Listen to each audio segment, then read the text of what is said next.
Welcome to the Tradies in Business podcast with your hosts Warwick Bidwell and Nicole Cox.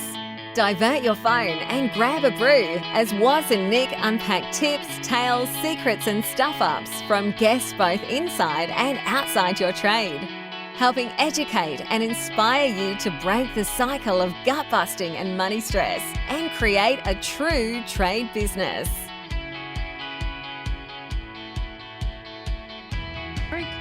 Hello, Nicole.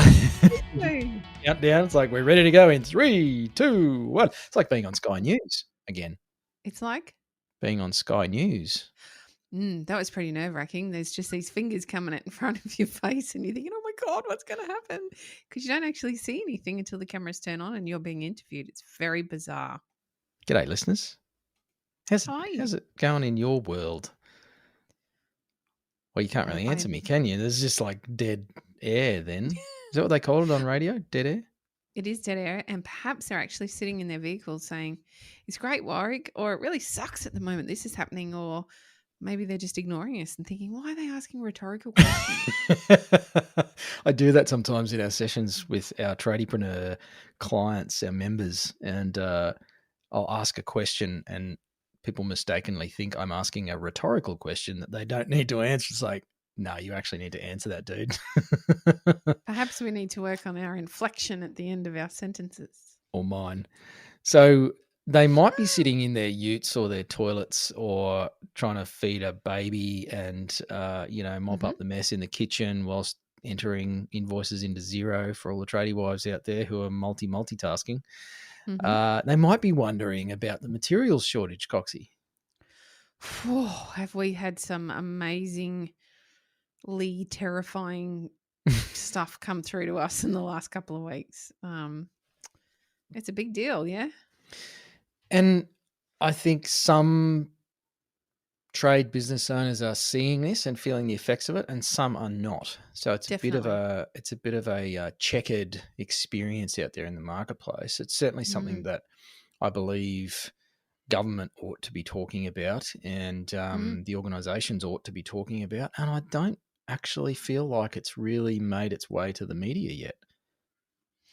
No, I don't think it has. Well, actually, that's not, I somewhat disagree. I watched yet another deflammatory, horrendous news article last week on the news where they were talking about the material shortage and the influx of work after the C word bonuses that were sort of injected into the construction industry.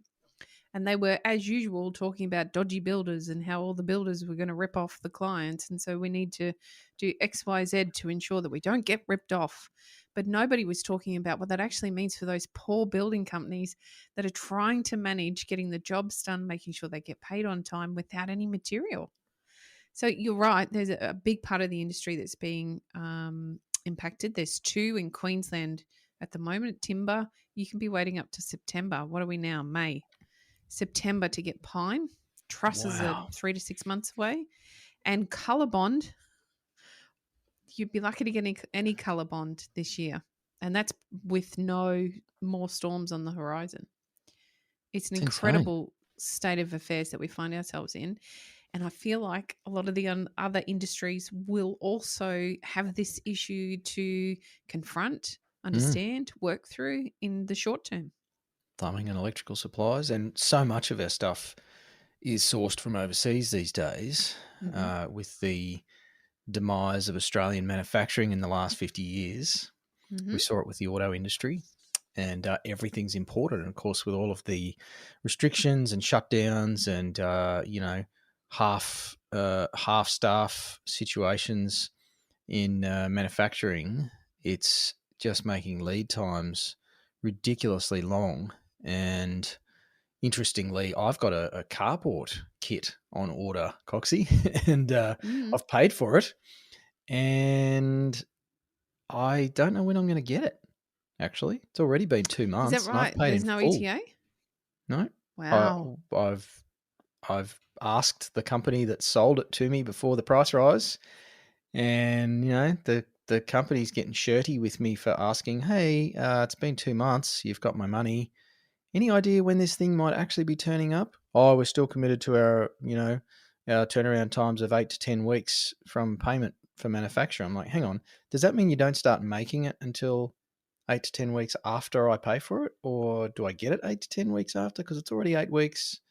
And, I don't know. This is a lot of money you've got of mine. So if I'm seeing that as a consumer, and I've already paid for this thing and this company's not supplying it, it really messes with supply chains. Now imagine if there was a shed erector waiting for that to turn up and I'd signed a contract with them and they were banking on, pun intended, my job for their cash flow. That's causing some serious issues for a lot of tradespeople. It's pushing into some really interesting spaces I've not seen before. There's been plenty of other material shortages at various times. One of the big issues here for builders, but I think probably every part of the industry, is that most of us offer fixed price contracts. And a lot of the builders are being burnt because there's a rise and fall clause that isn't well used and isn't well known about within contract world. And in some cases like this, it doesn't actually even apply. The rise and fall allows you to make variations around costings if the costings have dramatically increased since you agreed and everybody signed the contract and the fixed prices had to increase dramatically. Most small builders don't have that. And so what they're having to do moving forward, because they keep being burnt, because the pricing's getting out of control everywhere as everyone grapples for the same bit of timber or the same bit of steel, or this is, it's more than timber and colour bond. What's happening now is builders are being forced to do contracts for large jobs, 500,000, 600,000, $1 million and more, where 50 to 60% of the job is actually being done as a PC or a PS fund, as some, to ensure that they are covered as the builders, but the banks won't allow it. So that end consumer isn't going to get their home or their renovation built or their commercial project done because the banks won't allow the lending. The builders aren't, rightfully so, prepared to put themselves totally on the line. And nobody seems to be addressing this issue for our tradies. What does it look like for them? Where are the materials coming from? Why are they so delayed? What is the issue here? Why are we still exporting so much more than we actually give to our own community? Oh, it's crazy time. And that's what I'm trying I meant. not to open a can of worms here. Oh, I think we already have. I think it was already opened for us, Coxie. We just sort of wandered up to it and noticed it. And that's where I was getting at, where I feel like these conversations aren't being had at the right levels of government. And the budget came out recently, and this stuff is not anywhere in there. We've got stuff for first year apprentices that misses the mark as far as the labour market at the moment and the issues that employers are facing with the labour market as well, which we won't sort of dig into today so much. But there's just, they've chucked some money at the industry to stimulate the economy, and then they've just walked off and left it at that. And it's now largely, builders are copping the negative media again, as per normal, and unfairly so, I believe. I mean, there's always an element in every industry where you have operators who aren't necessarily doing the right thing, but that's the same in every industry. I mean, if we pointed the cameras at healthcare or government or any other industry in any country around the world, there's the minority that ruin it for the majority. So I'm always disappointed to see that mainstream media seem to have this narrative that they're pushing about builders and, painting them as the devil, when in reality, if it wasn't for them, many sub-trades wouldn't have any work. So that's disappointing, but Absolutely. Overall, I think the bigger issue for you listening to this podcast perhaps is how this impacts cash flow. If you can't complete work, then how the heck do you get paid? But not only that, how do you actually manage a business that is not as predictable as perhaps it once was? And that's what we want to talk about today, is looking at what you can do because there are still things you can do, there are things you can control that allow you to get through this period of time, because it'll be the businesses that figure out how to, I guess survive is not the best word to use, but how to actually continue through this market and endure the current conditions. Those businesses will be really well placed when things do actually improve, which, you know, you look back 50, 100 years of human history and economic history. Yes, these are unprecedented times, but every time is an unprecedented time. You know, the Depression in the 30s was unprecedented, and, you know, the peak oil in the 70s and the stock market crash of 87 and the tech wreck, and, you know, all of these things are unprecedented. So, yes, it's at a level we haven't seen before, but businesses will still live through this and be here at the end of it to take advantage of the changes that are here. So if you want to be one of them, there are some things you can do to actually position yourself so that this current market condition isn't something that, you know, becomes catastrophic for your business, I guess, Coxie. And I think a bit like last year when, you know, strangely enough, a similar time, we have an opportunity to thrive through some of these challenges. If we, first of all, the first thing we need to do is understand there is an issue. So we need to give space to understanding that there is a supply issue, there is a demand issue, and what does that look like for our business? So, as always, running back to fact. What is the facts on how far away are my materials? What does the projection look like for delays in the next 3 to 6 months? Getting clear on what you can expect, and then being incredibly clear with how you communicate that to your clients. But first and foremost, it's got to start with understanding what the problem actually looks like for you. Secondly, for me, a big one is cash flow, being really tight on your cash flow. Now, we are running a webinar next Tuesday night. I can't even remember the date. I think it's the 25th. Something looking at like Warwick, that. who's going to tell me that I don't have Nicole, my of course, calendar in it's the front of me. Yeah. 25th. It is the 25th at 8 p.m. We're running a webinar all about cash flow, and a large portion of that now will be understanding what this current time looks like and how we can ensure that we're doing everything to protect ourselves the best that we can as business owners through this material shortage and the labour shortage.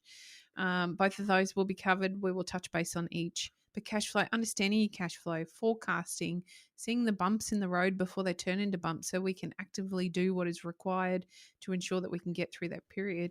That for me is number 2. Super important to understand where we're sitting with our cash flow. You mentioned communication, Coxie, and that is such a big one that is not necessarily always associated with cash flow, and yet that communication with clients, with even suppliers, with primary contractors, if you're a sub trade, not everybody is as understanding at the moment as perhaps they could be, and you know, working as a team, not everyone. Many people are stressed. They're going through their own problems and issues, and they're not always open to discussions about possibilities when it comes to payment schedules and progress payments and those sorts of things.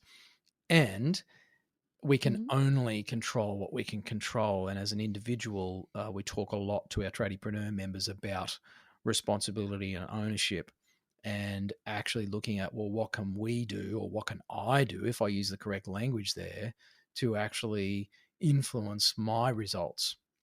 And part of that is learning to be a little more assertive, not aggressive, in our communication, and seeking solutions and collaborative problem solving with the contractors that we're perhaps working for, where, you know, the realities of business and life is that you can either just do what other people want you to do, or you can actually do what's best for everybody as a whole. We know from working with our clients and lots of people we talk to, a lot of trade business owners are pleasers, and it's too easy to avoid conflict and to say yes to everything. But the long-term effect of that on us, our business, our families, can be quite serious. So now is a really good time to ramp up our work around being more assertive and saying, look, I get what you're saying. Can we please book some time, half an hour, we need to have a talk about how this project is running and the fact that we're not being paid at the moment. Otherwise, this is not sustainable. So that for me, that whole communication piece and learning to communicate better, more honestly, more assertively at a time like this, that becomes really, really important. And you look at any of the, putting aside political and social views about war and conflict and that sort of stuff, but they're good teaching opportunities for the rest of us of when you have a big conflict like that. We've had conflict in the Middle East for many years. When the firefight is going down, that's when communication needs to be really good and really clear. And so we can sort of borrow some of those principles for our own businesses and our own life of looking at our level of communication, as I sort of trip over some of my words, ironically. So, so communication skills, I think, at a time like this, Coxie, is a key area that people should be focusing on as well. I agree. And next up for me, a big one is understanding your contract. So my understanding is, I'm sure I saw a brief this week around master builders changing their contract, something to do with the rise and fall clause, so that you as, now this is different in every state. So in Queensland, you have to have a contract for any work, licensed work over 3,300. In New South Wales, I think it's 20,000. So it's very different from state to state. But getting clear on what your contracts look like, particularly a fixed price contract, and what that looks like for you and your business. Alternatively, if you're only doing works under the threshold where you need a contract, understanding your legal obligations to the person that you're working with through the Office of Fair Trading.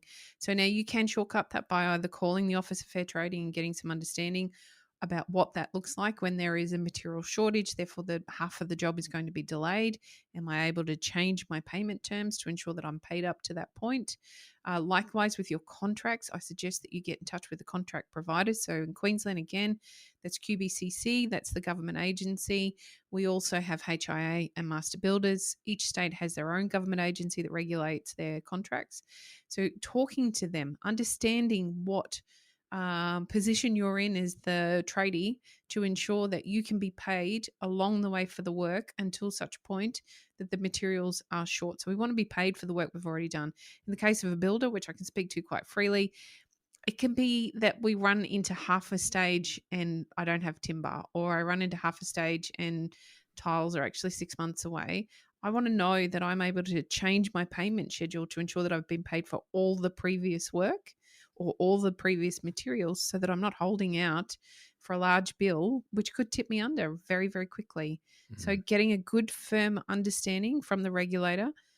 What can you do in those cases? Can it be changed? Are you able to issue variations that can then be paid for? Are you able to change the contract to ensure that you're covered along the way? It's imperative for you to be having those conversations now. I'm going to guarantee that some of those conversations are going to be met with unknowns. Keep having them. Keep pushing until you get the answer that you require so that you can keep yourself protected. It's definitely a time to work hard, and not to work hard on the tools. This is a time to work hard on your business and on yourself, so that you're equipped and informed and able to, look, for some of you listening to this, probably take the fight, take it to the front line, to use that same analogy, and, not be sort of stepped on a little bit in the rush. I think we're sort of running with some C's here, Coxie. Cash flow, communications, contracts. I'm going to chuck another C in here, and that's creativity. I love it. The catchword for 2020 was probably pivot, which I'm sick of hearing about, and yet it's so relevant. I've turned pivot into creativity. I think some of you in business could get a little more creative with how you protect yourself or, shore up your business. And some trade business owners kind of get used to being fed by the house cow. And we talk to a lot of sub-trades who predominantly get their work from a few builders or a couple of designers. And that's great. And that becomes a business risk if one of those sources of business not falls over and goes broke necessarily. But we were speaking with one of our tradiepreneurs just this week about the fact that one of their key sources of work is under cash flow and price pressure. So guess where they push that? They push that down the pipe Mm. to the sub trades. And so there's a lot of price pressure coming from their, one of their key sources of workflow.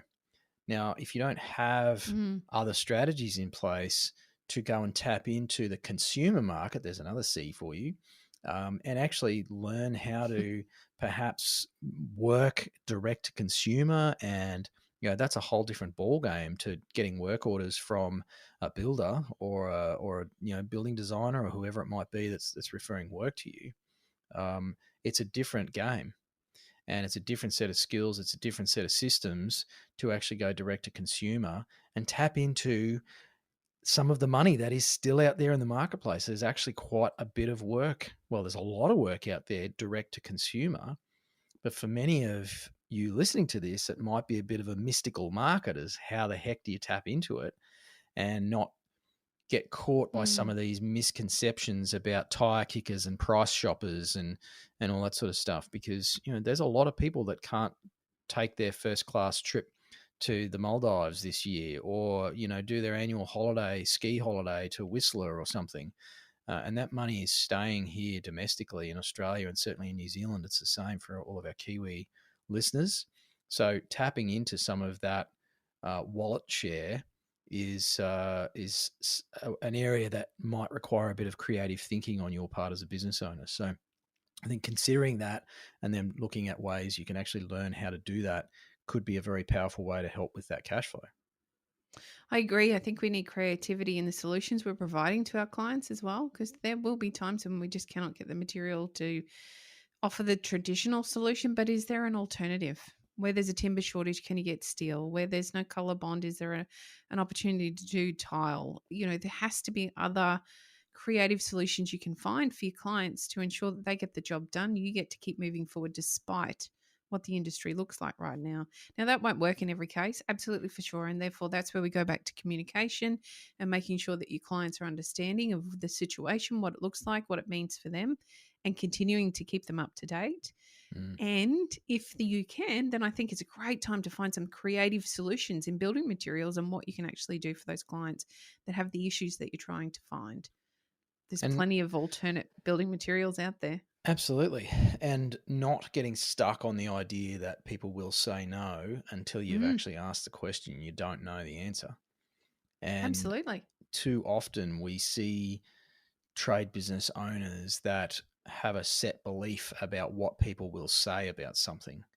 And we are always pleasantly surprised, perhaps, or maybe not surprised. We're always delighted to hear the surprised responses from tradies that are like, you know what? I actually gave the client the choice and they said that was fine. We told them about what might happen with this and they said that's okay, they understand. If you take the perspective of educating people and providing them with Mm, information, they can actually then make an informed choice and an informed decision with you as the advisor and the leader in that conversation, rather than assuming that it's all going to be bad and they'll say no and no one's going to choose tiles over color bond. They wanted color bond. I'm not even going to ask them because it's just going to make things bad. If you can find ways to actually involve your customers, whether that's a builder or a consumer, in the mm. solution, and make them aware of what's going on, they'll actually generally appreciate being included in that and not treated like a mushroom. So I think that's getting rid of assumptions in this is really, really important. Assumptions don't really fit with the C theme, but that's okay. So I feel like, in terms of the materials shortage, probably the biggest impact that this has is on cash flow, and that's Mm, the crux. There's a C for you, Coxie. thank That's you. the crux of today's episode. Is how does this impact your cash flow? Well, that's probably pretty obvious, I suppose. But what can you actually do so that the cash flow impact of the current market conditions is managed, Mm, minimized? It's not going to go away, mm, and there are a bunch of things that you can do to keep your business running, to keep your cash flow tight, so that you can, get through this time and then basically be well positioned to be a stayer, to still be in the race. If you would like to join us for our cash flow webinar, I think we originally titled it The 5 Mistakes Most Tradies Make When Managing Their Cash Flow, because there are some key areas that we all tend to look past or not look at or not understand. A big part of that's putting your head in the sand. This is not the time to have your head in the sand, team. This is the time to start to get informed. Just head on over to our Facebook page. Just search Tradies in Business on Facebook. You'll find there's a link for you to be able to join. If you're part of our database, you will have received a couple of emails about this. Maybe go back in your inbox and have a look there. You can pop over to the website, tradiesinbusiness.com.au. There is a link on there as well, but probably the easiest place to find it is going to be the Facebook page. The webinar is on Tuesday, the 25th of May. If you are listening to this after that date, we're very sorry, but please keep your eyes peeled. We will be doing a few other things to assist in this area over the coming weeks. Hint, hint, keep your ears open. There's something very exciting coming, particularly if you live in New South Wales. Now, this webinar will run just an hour. It's only an hour of your time. Warwick and I are running this at 8 p.m. on the Tuesday night. So we're trying to do it at a time that will suit most families. Most families have got the kids either ready to bed or in bed by that point in time. I'm sure there's a bunch of you scoffing at me in your utes right now. But we've tried to do it at the best time for the majority of people to join us. After hours seems to be more popular. It will only run for an hour. This is not a hard sell.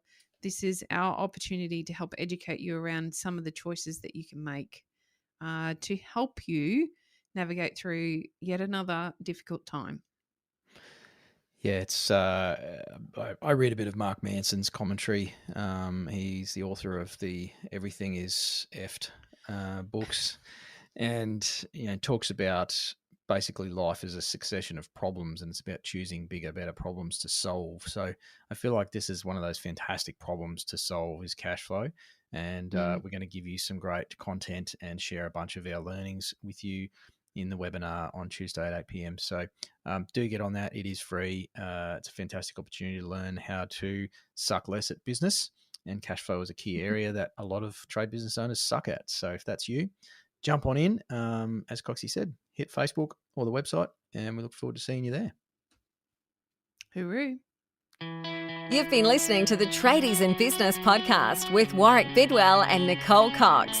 Find out more about today's guest, tools for your trade business, and other cool stuff at tradiesinbusiness.com.au.